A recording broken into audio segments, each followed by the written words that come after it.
She's been denied a visa 3 times on financial grounds, despite showing evidence that her costs are being covered by her sister in London. Onolue says her family are victims of a prejudiced visa process. It's very emotional, it's very disturbing. I'm 70, I'm not getting younger, so maybe it's when I die and then they allow her to come and carry my remains. She's not paying anything, I'm the one paying it. And if there's anything that I've done, which is the reason why I want to know. An updated report shows that Africa visa applicants are more than twice as likely to be refused than people from other parts of the world. The UK Home Office visa processing system, critics say, is broken, and Africans are paying the price. The processing system is broken, and Africans are paying the price. This has been outsourced to private sector companies, and we found just a real arbitrariness. So you have a scientific delegation, some of them will be refused. Recently, there's been a surge of African visas rejected by the UK Home Office, sparking allegations of discrimination against African applicants compared to other continents. The authors of the report blame a catalog of careless and at times offensive decisions, costing applicants hundreds of pounds per application. Take one woman from Nigeria as an example. She's been denied a UK visa 3 times on so-called financial grounds, despite clear proof that her sister in London would cover every cost. She calls the refusals nothing more than excuses. I'm the one paying it. And if there's anything that I've done, which is the reason why I want to know. So today we're asking the tough question.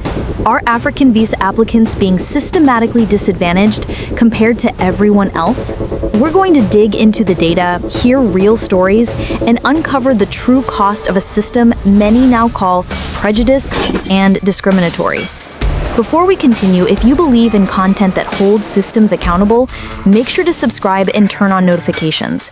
Your support encourages us to keep bringing you stories that matter. The numbers don't lie. The statistics are shocking. A report from a coalition of all-party parliamentary groups in the UK Parliament shows African visa applicants are more than twice as likely to be refused compared to other applicants worldwide. Across all nationalities, the average rejection rate for UK visitor visas in the year up to March 2024 was 21%. But for African countries like Nigeria and Ghana, rejection rates jump to 30 to 47%. For Algeria, it's a staggering 71%. Now compare that to applicants from North America. Only 4% get refused, or Asia and the Middle East at around 11%. This isn't a one-off, it's a long-term pattern. Even with strong Commonwealth ties, applicants from African nations face odds far worse than those from countries like Australia or Canada, where rejection rates stay well below 10%. And it's not just visitor visas. The same pattern is seen in business trips, family visits, work, and study applications. The human and financial toll. The numbers tell part of the story. The other part, the immense human and financial toll. As of 2019, all 57 African countries, home to 1.3 billion people, were served by only 32 visa application centers. This forces many applicants to travel to neighboring countries, sometimes multiple times, before they can even submit an application. That means paying for flights, hotels, and time off work before paying the visa fee. And remember, those fees are non-refundable. In a single year, the UK government made £44 million from rejected visa applications, with most of that money coming from low and middle-income countries. Today, a standard UK visitor visa costs £115, a significant gamble for many families. Work and study hurdles. What about those who want to work or study in the UK? You'd think the process would be smoother, especially given the UK's skills shortages. But for African applicants, it's often tougher.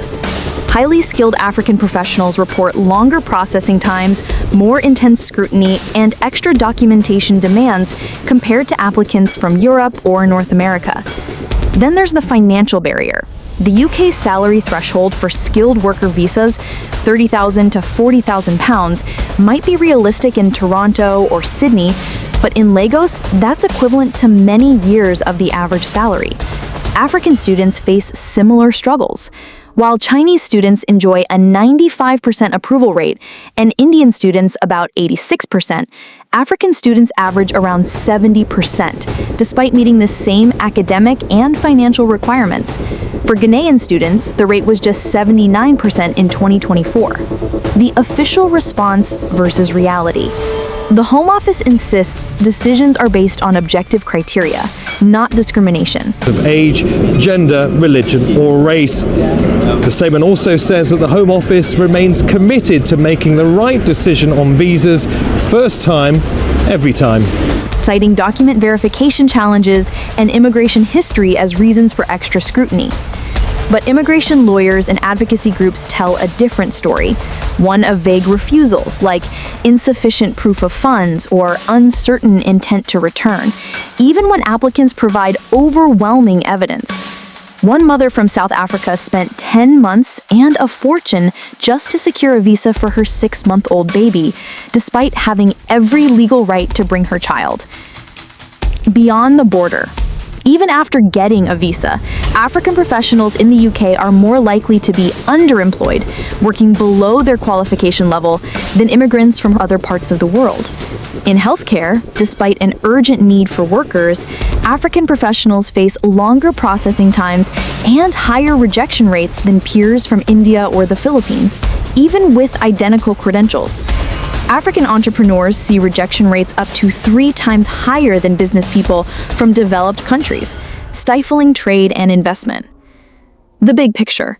Proving deliberate discrimination is difficult, but the evidence of systemic disadvantage is overwhelming. African applicants face more refusals, higher costs, and harsher scrutiny than almost anyone else. Legal challenges sometimes overturn decisions, proving flaws in the system, but they're expensive and slow, leaving most people without a chance. This isn't just about numbers. It's about separated families, lost opportunities, and a message that damages the UK's reputation across an entire continent. If the UK wants to be fair, it needs reform, transparency, better training for caseworkers, realistic financial requirements, and a true commitment to equality in the visa process. The question is, will the UK listen and act? Have you or someone you know faced challenges with the UK visa process? Share your story in the comments.